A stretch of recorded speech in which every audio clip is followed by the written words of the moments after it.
ఉదయాన్నే పక్షుల కలకలల మధ్య చల్లని గాలి వీచుతూ గ్రామం మేల్కొంది. తెల్ల ధోతి, తలపై పాగా, పెద్ద మీసాలతో ఉన్న వృద్ధ రైతు తన నాగలితో పొలాల వైపు నడిచాడు.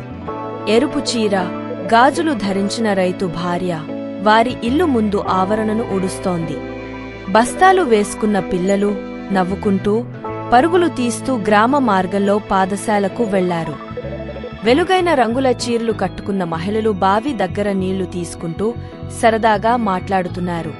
10 ఏళ్ల కుర్రవాడు నల్ల జుట్టు, తెల్ల చొక్కా, షార్ట్ వేసుకుని చేతిలో కర్ర పట్టుకుని మేకలతో పచ్చిక బయలుకి వెళ్లాడు.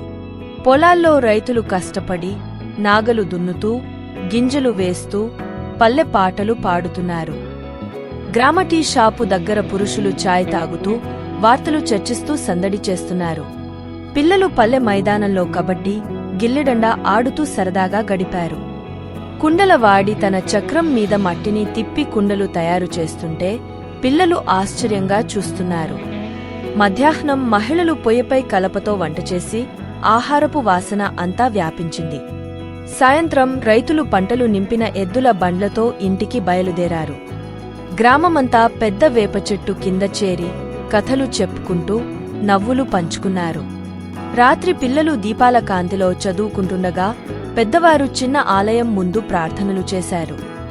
నక్షత్రాల కాంతిలో ప్రశాంతమైన గ్రామం నిద్రలోకి జారుకొని మరొక సంతోషకరమైన రోజుకు సిద్ధమైంది.